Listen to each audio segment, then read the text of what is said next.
नमस्कार। शायद तुलसीदास जी ने कहा है या पुरानी कहावत है कि कलयुग में हंस चुगेगा दाना तुनगा और कौवा मोती खाएगा। तो जब से मोदी जी को यह एहसास हुआ है कि वो ऊपर से भेजे गए हैं, बायोलॉजिकल पॉसिबल नहीं था उनके जैसा आदमी पैदा होना, उतनी एनर्जी वाला, तो तब से मुझे ये ध्यान आ रहा है कि ऐसे हमारे देश में बहुत सारे देव पुरुष हुए हैं जिन्हें ये रह रह के एहसास होते रहता है कि वो भगवान हैं या ओशो हैं या सड़गुरु हैं। ऐसे बहुत सारे हुए हैं हमारे यहाँ। तो अब मैंने सोचा कि इनके बीच में कॉमन क्या होता है।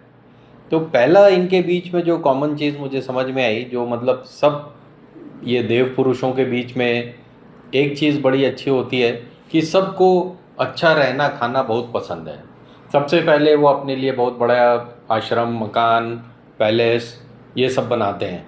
सड़गुरु को आप देखिए बेंगलोर में, झांसाराम का देखिए या राम रहीम का देखिए, या अभी जो कोठियाँ बन रही हैं दिल्ली में 20,000 करोड़ की, वो देख लीजिए, जिसमें प्रधानमंत्री निवास कहा जाएगा जिसे।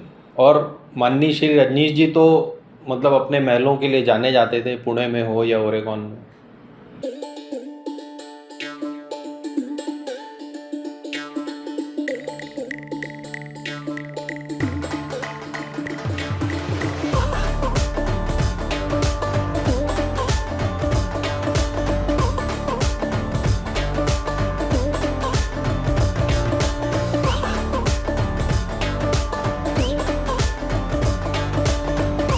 तो पहला ये उनके बीच कॉमन रहता है। दूसरा, इन सब के बीच में एक और शौक़ होता है इनको, वो है कपड़े पहनने का। तरह तरह के रंगीन कपड़े पहनना। राम रहीम को आप देख लीजिए, सड़गुरु को देख लीजिए या रजनीश को देख लीजिए। ऐसे जितने भी ये महानुभाव गुरु लोग हुए हैं, इनके बीच ये बड़ा कॉमन रहता है। अब ऊपर से आए हो तो ये ज़मीन के कपड़े और घर और इसमें क्या लेना देना, लेकिन मज़ा आता है।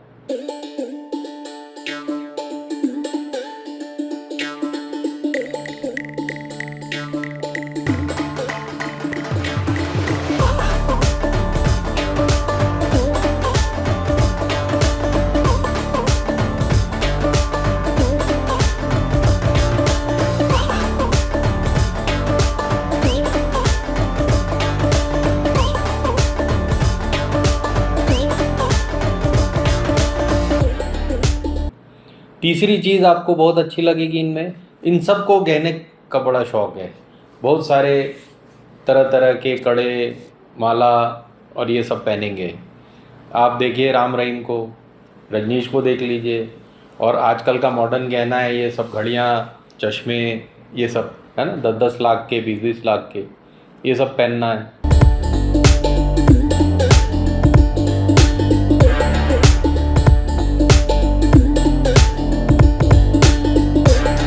कपड़ा, गहना, घर। चौथा चीज़ तो होना ही था, गाड़ी। तो आप रजनीश की देखिए, उनके पास करीब 126 मर्सिडीज़ और रोल्स रॉयस और ये सब थी। और वो कहते भी थे कि मैं अगर देव पुरुष हूँ, ओशो हूँ, तो मुझे अच्छी गाड़ी में ही तो घूमना चाहिए, फिएट में घूम के क्या करूँगा। और मैं ये अगर फिएट ना खरीद के पैसे दूसरे को दान दे देता तो उसके कोई काम के नहीं थे। ये मतलब मर्सिडीज़ तो मेरे ही काम की है।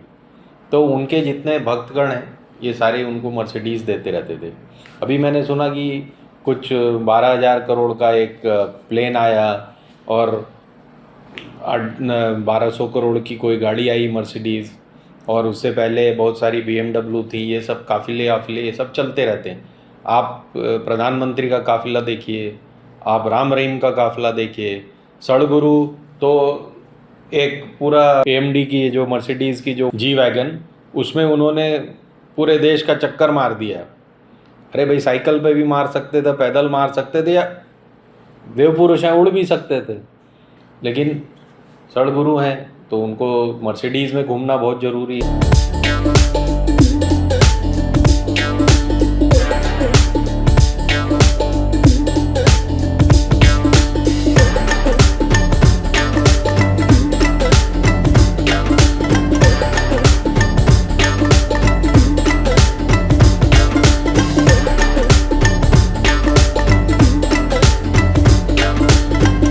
तो ये 4 चीज़ें आपने देखी, सबके बीच में कॉमन है ये सारे। 5वीं चीज़ आप देखिए, 5वीं चीज़ जो कॉमन है इन सब में, वो है इनके भक्तगण। ये भक्तगण भेड़ बकरियों की तरह होते हैं कि इन्हें ऐसे ऐसे किसी भी डायरेक्शन में आप हाँक दीजिए, लेकिन ये अपने काफिले को नहीं छोड़ते। ये जिससे बंध गए हैं उसको नहीं छोड़ते। आप देखेंगे रजनीश के लोग आज भी अपने वो ऑरेंज वस्त्र डाल के वहाँ बैठे रहते हैं आश्रम में, और सदगुरु के फॉलोअर्स भी वैसे ही ईशा का जो वहाँ उन्होंने आश्रम बना रखा है बेंगलोर के पास, वहाँ पे रहते हैं। राम रहीम के भी वही हालात हैं। तो इन सब के बीच ये कॉमन है, मतलब प्रॉपर्टी होना चाहिए आपके पास, मतलब अच्छा खासा महल होना चाहिए, अच्छे कपड़े होने चाहिए, गहने होने चाहिए, गाड़ी होनी चाहिए, प्लेन होना चाहिए। अब ये सब जो मानवीय सुविधाएं हैं, जो सुख के लिए जो संसार बना है, ये तो मानव लोगों के लिए है, ये देव पुरुषों के लिए थोड़ी है। जो सही में देव पुरुष होता है वो तो आप देखिए गुरु नानक, कबीरदास, जीसस, बुद्ध, महावीर, ये तो सब छोड़ के बाहर निकले थे ना। ये तो राजपाट छोड़ के बाहर लोग निकले थे। और कुछ लोग अपने आप को बुद्ध से कंपेयर करते हैं कि हमने बीवी को छोड़ के आ गए। इन लोगों ने तो अपना राजपाट छोड़ करके पेड़ के नीचे बैठकर भूखे नंगे पैर ये घूमे पूरे जगत में, तब इनको ज्ञान प्राप्त हुआ जो इन्होंने दूसरों को दिया है। यहाँ तो इन्होंने स्पिरिचुअल सत्ता और राज सत्ता प्राप्त करने के लिए सारा ढोंग रचाया है। लेकिन मैं आज भी इस बात से पूरी तरह से संतुष्ट हूँ कि इनके जो भक्त हैं, जो इनके बंधे हुए भेड़ बकरियाँ हैं, जो एक साथ ही चलेंगे, वो अब उनका कोई किनारा नहीं है, वो इनके साथ ही रहेंगे। और मुझे ऐसा लगता है कि ये सारे जो देवत्व प्राप्त लोग होते हैं, जिन्हें ऐसा एहसास होने लगता है कि ऊपर से भेजे गए हैं, ये कहीं ना कहीं स्किज़ोफ्रेनिया के शिकार होते हैं या किसी ऐसी मेंटल बीमारी के शिकार होते हैं। लेकिन ये अपनी बातों से दूसरों को कन्विंस करने में भी बहुत होशियार होते हैं। अब आप देखिए रजनीश के जोक्स और कैसेट्स आज भी चल रहे हैं। वो उसी को सुनकर ये सदगुरु ने भी यही सब शुरू किया हुआ है। एग्जैक्टली उसको कुछ नहीं आता था, वो एक कॉन्ट्रैक्टर था सदगुरु। अब वो रजनीश के कैसेट अपनी भाषा में सुनाते रहते हैं। उनको पता नहीं कहाँ से अमेरिकन एक्सेंट भी आ गई, 1-1.5 साल वहाँ रहे तो। उसी तरह राम रहीम और झांसाराम और बहुत सारे हैं ऐसे जो हमारे देश में अपने आप को गुरु बता रहे हैं। एक नए उधर शायद बुंदेलखंड में भी पैदा हुए हैं जो पर्ची वर्ची निकालते रहते हैं। उनका भी आप देखिए पहनावा, रहने की जगह, गहने, कपड़े और गाड़ियाँ, और हेलीकॉप्टर से चल रहे हैं आजकल।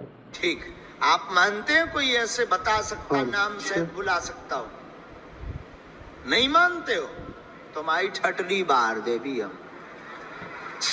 प्यारे, क्या नाम है तुम्हारा? और जंग लड़ लो। मांगते हैं गुरु। अब हम जिनका पर्चा लिखेंगे, किसी का भी, हमें भी पता नहीं वो किसका होगा। तुम पुरुषों में, महिलाओं में, बगल में खड़े, आगे खड़े, तुम्हें सौगंध है तुम्हारा पहचान भर का ना हो, बाकी तुम उठा लाना।